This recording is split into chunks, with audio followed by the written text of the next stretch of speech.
Hey guys, it's your host, Thais De Leon, and welcome back to another episode of Broken Girls Heal. Now, for episode 4, our topic is going to be gratitude. But before I start and explain myself, I just want to go ahead and say I apologize for not posting as much. I know I told most of y'all that I wanted to take this podcast seriously, and I haven't been posting. It's literally been like 3 months since I posted my last episode. I just want to give a little life update on the reason why I haven't been posting for 3 months. I literally started school in August, and ever since then, it's literally been like so hard just to, have time for myself or like, keep up with everything. I do work still. I am a full-time student. I am so close to graduating, and I just want to finish as fast as possible. So homework and stuff has not been letting me get my life together. Also, like, I'm also a little lazy, not gonna lie. I don't really be having the best time management, so I just like would chill on my phone or worry about it another day. But this has been on my mind since June. I have not forgotten about the podcast. I definitely want to take this more seriously. I don't want to make a promise because I'm awful at promises, but I want to make a goal for myself and post at least once a week. Hopefully every Friday you can expect an episode from me. If not, hold me accountable. Also, I want to make another goal for myself, and next episode I will be recording myself, so you will have a little visual from me for the next episode. I'm a little shy. It's not going to be the setup I want, but little baby steps. You can't have everything at once. So we'll see how that works. Depending if I like it or not. If I did not like it and if I couldn't figure it out how to put the video and audio together, because audio is a little bit easier just to do it by itself, then it will be fine. You'll just get another audio episode. But again, those are the 2 goals that I have for me on this podcast of the month of November. Again, happy November. Happy late Halloween too. I was trying to make an episode for Halloween and maybe say like a little scary story, because I love that. I love when it's Halloween and all my favorite podcasts have like scary stories they have to tell. But it's okay. Maybe next Halloween, for sure. I'll have like some ghost hunting stories or whatever. But anyways, back to the topic of today's episode, which is gratitude. The reason why I picked this topic is super important to me lately. I have a little like gratitude in my life. I have been complaining a lot, especially since the school year started. I feel like I'm not being as grateful as I should, or just like sometimes I'm like, I don't like school and I want to drop out. But I should be grateful that I have the opportunity to be in that place in the first place. But the reason I want to say this is because I have a little story to tell. Okay, so this story starts in Mexico. For the ones that didn't know, I went to Mexico in the beginning of October. I want to say like through the 5th through the 10th. I did have to stay an extra day, so I really don't know when did I leave or when I came back to Dallas. But anywho, so yeah, I went to Mexico. It was like such a good time over there. It was a random trip. The reason I went was because my grandmother had this lifelong dream of going to La Basilica to see La Guadalupe. She was like, yeah, I'm gonna go. And then my whole family was like, yeah, let's just go. And I was super last minute, but it was a great trip. Loved Mexico. I have to go again because, again, this trip was not for me. It was just for my grandmother to visit La Guadalupe, which again was also really, really beautiful. Like, even you're not Catholic, like I'm not Catholic myself, I feel like you should definitely see it because there's a view of Mexico and it's like very beautiful, very rich to the country itself.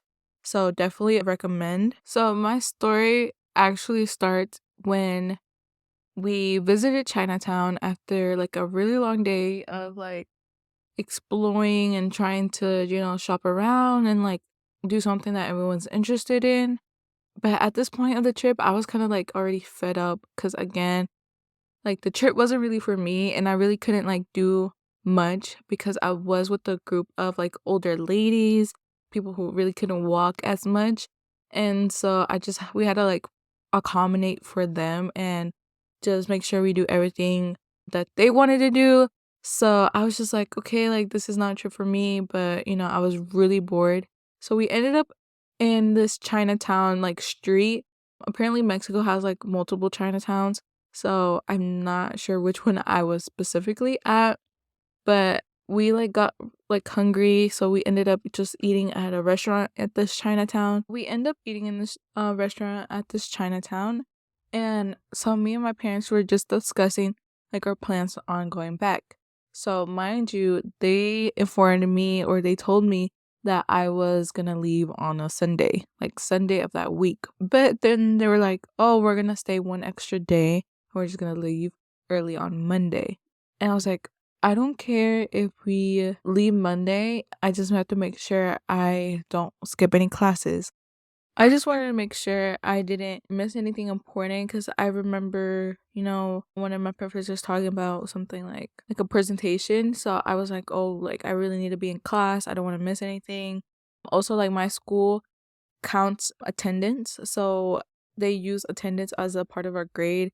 So it's like really important. If you don't show up, like it affects your grades so much. Like at first I didn't think it would, but it really does. It's like an actual like assignment. So I was like really nervous of missing class. And anyways, like I was just really frustrated at that point. I was just like, I'm bored at this point. Like I don't even want to be here. Like I just want to go home. Just throwing a tantrum, or like being whiny. Like I was just being whiny and like kind of arguing with my mom back and forth, like stressing her out. Like she didn't want to hear it. Um, you know, she was just like, "There's nothing I can do," and I was like, "Yeah, you're right." Like I don't know. I was just so frustrated. I even texted my brother, and he was like, "Well, you're stuck there. You just have a good time. Like, you can't control it, so move on." And I was like, "You know what? Like, I cannot control the situation, so I just have to like move on and, enjoy my trip as much as possible." And that's like exactly what I did. I tried to do as much as I possibly could with the surroundings of the group of people I was with. And so we leave the restaurant and we're just walking again. I'm like, I didn't want to complain, because I was like, I had this epiphany, and I was like, you know what, try and be fun, try to do as much as you can. But I was literally like bored out of my mind. And mind you, at this time in Mexico, like Mexico gets cold at night. So it was like super cold, and like I was just walking, and we had to stop every like 5 minutes. We had to stand for long periods of time because people like were buying like random stuff for their family back home. And I was just like, oh, like so bored. And then so me and my dad kept walking, and our family followed us behind. And my dad sees a Starbucks, and he was like, "Oh, like I'm gonna go get something to drink. Like it's cold. I want like, something to drink. It's hot, like a hot tea. Do you want anything?" And I was like, "No, I don't want anything." And mind you, like I'm not the person to say no to Starbucks, but little side note here, Starbucks in Mexico, it's like so different from the US. It's not so different, but it's like you could taste the difference. It's like over here we have like a little sugar going on, and the drinks in Mexico there's not as much sugar. Or like Mexico City. I can't really talk for like the whole Mexico country, but like Mexico City for sure, like, I felt like the food didn't have as much like grease or like sugar to it. Like it was kind of like crazy to me that like I could feel the difference. Like usually I can't really taste the difference, but in Mexico I definitely could. So I was having like Starbucks every day. So I was like, no, I don't want no Starbucks. So I sat down at the little cafe area, or like there was like this little cafe area, and then my family sits there with me, and then my dad's in line, and then I'm like talking to my mom, and like my dad is kind of like at a distance but not too far away, that I could still like see what he's doing in that line.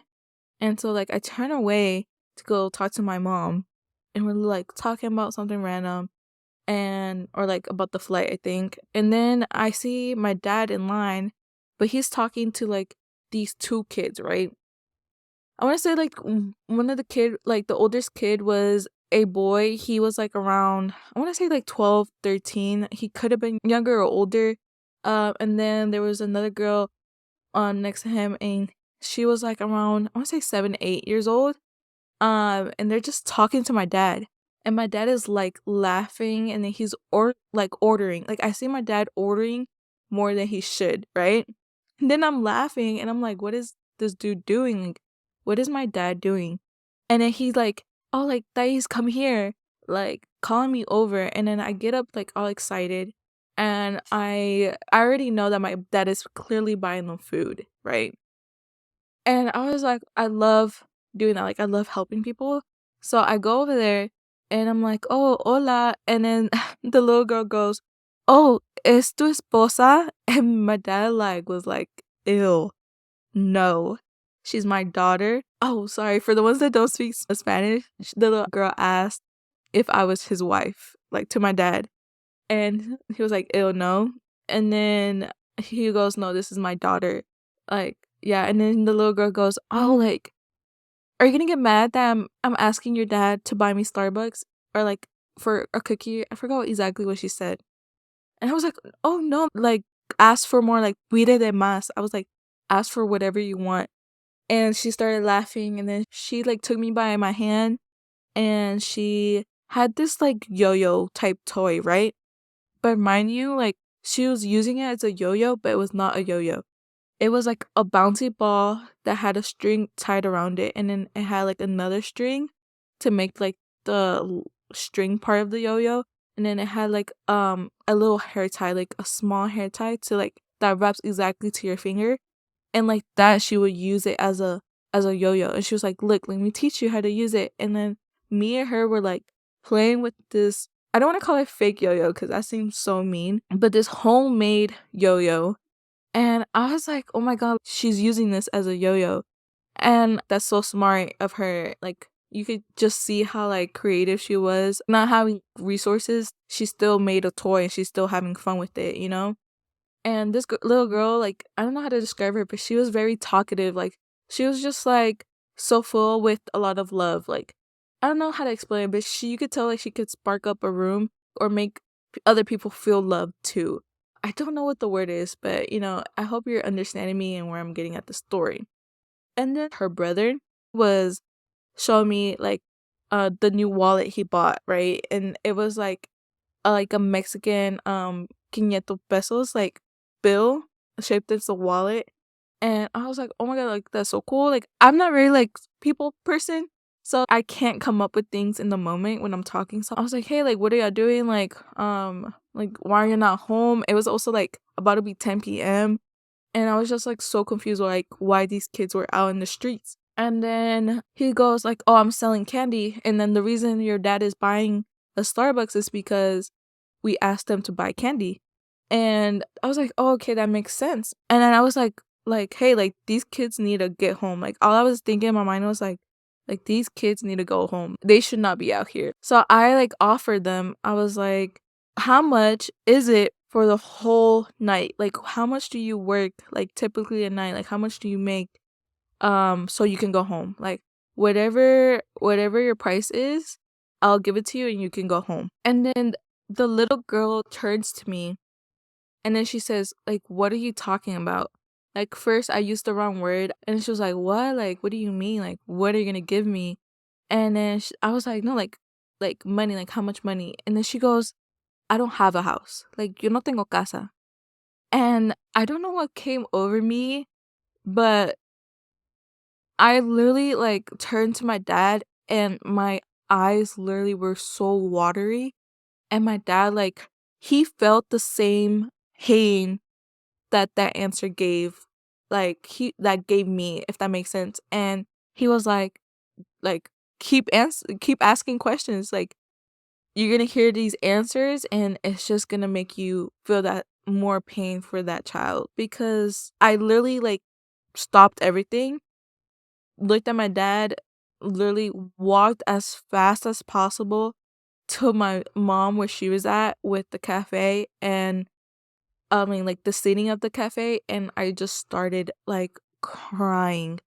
The little girl, of course, she was like confused, and then she follows like where I was at, and then she talked to my mom, and she was like, oh, like, you're his wife, blah blah blah, and all this stuff. And then like at first my mom was like, don't talk to them because like, you know like something bad can happen, blah blah blah, whatever. But then she talked to this girl, and then she realized like what we realized, that you know this girl, like, she's just a nice little girl. She just wants something to eat. She doesn't have a home. Like, she's just being a child. So they get their hot cocos and they get their donuts and they get all this extra candy. We offer them a little money, and then like then they leave. Then my dad was like, "Okay, y'all gotta go. Y'all gotta go. We're about to leave. Like, we don't want it." Like, cause we were afraid. Cause you know how society is now. Like, we were afraid. Like, we were viewed as like trying to get with these children. Like, I don't know how to explain it or like put it in good words, but we didn't want it to look wrong. Like, we didn't want to do something right that looks wrong, because like, I always been told that growing up, and that's always been like a fear like of mine, is doing something right that looks wrong. So it's like one of those situations, like it's like adults talking to kids, like stranger kids. So we just didn't want like anything. So they leave. Then 5 minutes later they come back, and they come back with their stuff.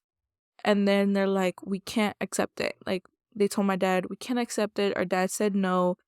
They think they think we robbed it. Can you talk to our dad so we can keep it? And then my dad goes, "Yeah, where's your dad?" And then the dad was literally sitting on the bench, and he literally was like, "Hey, like, no, like, I bought it for them. This is my name, blah blah, like, nice to meet you. Like, would you want anything?" And then my dad bought like 2 extra coffees, and then he gave them to the mom and dad. And then he realized the mom was carrying like a baby, and he was like, "Oh my god, like, it's so cold out here. They don't have any place to stay really." And yeah, like, the whole situation was like really eye-opening, right? Because I was complaining so much, and I was like hating being at this like place, because I wasn't having fun, because I was bored, because I was selfish, right? And I just realized that, like, bro, what I have does not compare to with this, like, the joy of seeing this little girl, like, I had the opportunity to go eat at a restaurant, first of all, go to Mexico, to go to school, to go to a hotel that night and sleep, and not like sleep in the cold, first of all, because it was cold. I have a jacket, like, I was able to do all those things. And this little girl who doesn't even have nothing compared to what I have is still happy, is still enjoying life, has nothing to complain about. Um, Literally, it's just the fact that she was able to enjoy a hot chocolate from Starbucks and a donut meant everything to her. And that's why I think this topic is so important, because sometimes we don't realize what we have, and we take it for granted every single day. And I still take things for granted every single day. But then I think back to that little girl and to that little boy and to the conversation we had with them. Of course, we had more words said, but to keep it to the point of the story and to the topic, yeah, I literally will be forever grateful for them, because they made me realize what I had as an adult, and as also growing up. Like, I always had a roof in my head, over my head. I always went to bed full. Like, I have water, I have like clothes, like simple stuff like that, that we think like that's always gonna be there. Man, like, some kid like don't have it. And it goes for a lot of kids in Mexico. Like, one thing that Mexico has is that they have hardworking people. Man, like, hardworking people. And I give big applause to like Mexico City, because I have never been treated so nicely, like, at a restaurant. Of course, they're expecting, you know, money from it. Like, that's the exchange of the service.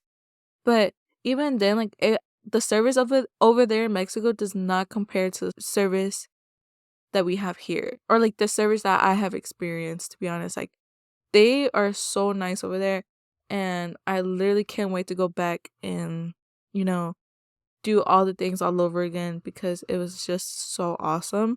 I would definitely be going back to Mexico.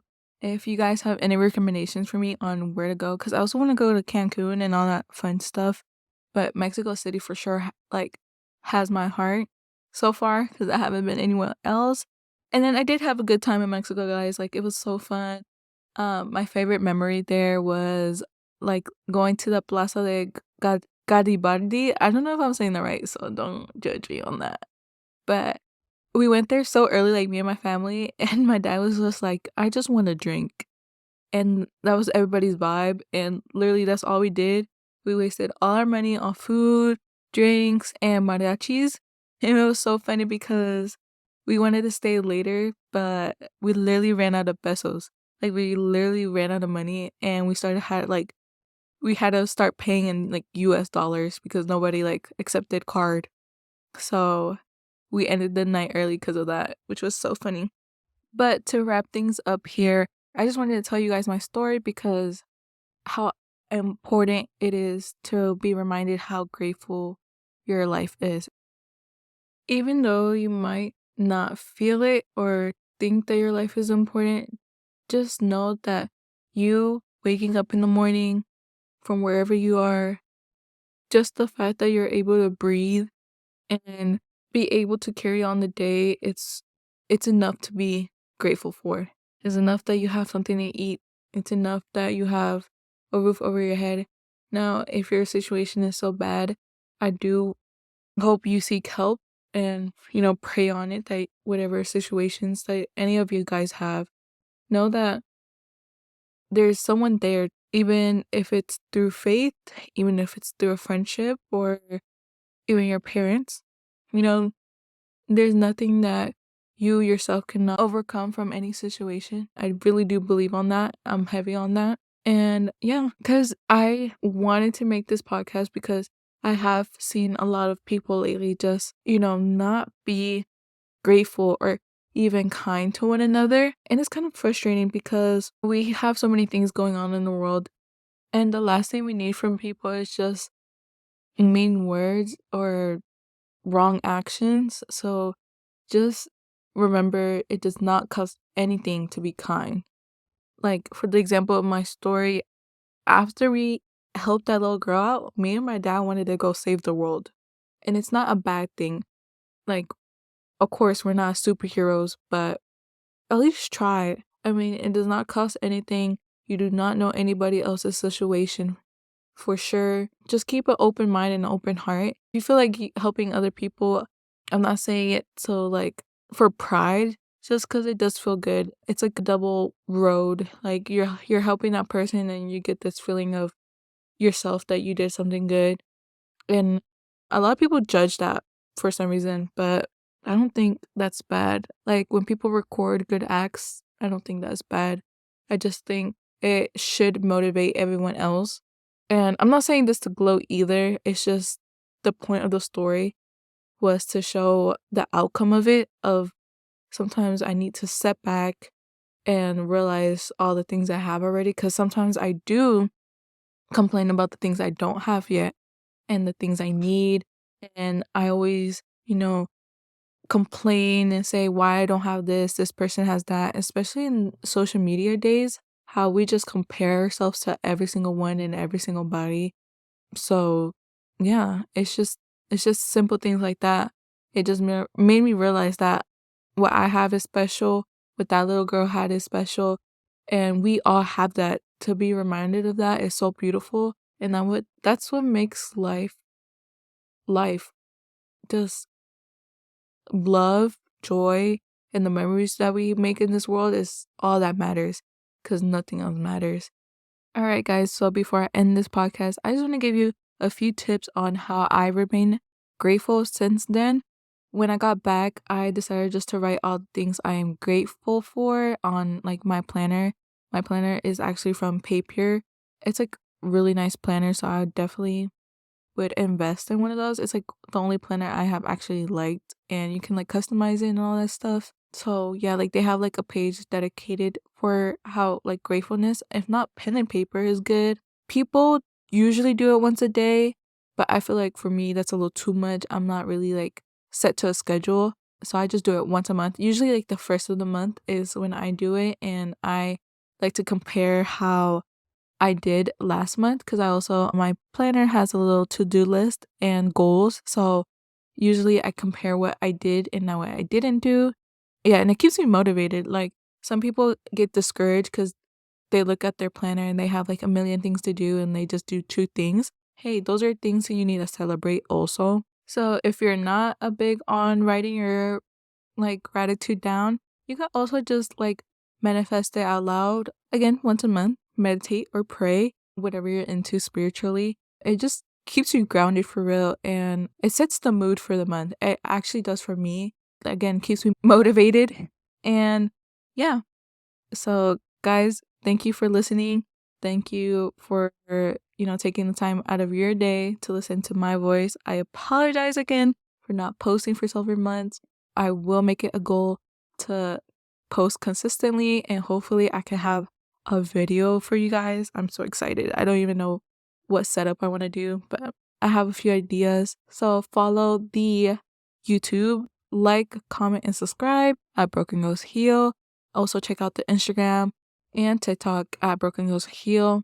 If you guys have any stories that you want to tell me and that I could put in the next podcast, please let me know. I would love to, have this like open space for everyone where everyone gets like to voice in their opinions or like a topic. That would be awesome. And like that I can make this podcast longer because trust me guys, talking for like 20 minutes seems like an hour to me. And what else? You can also follow my personal Instagram and like socials. It's just at Thais de Leon.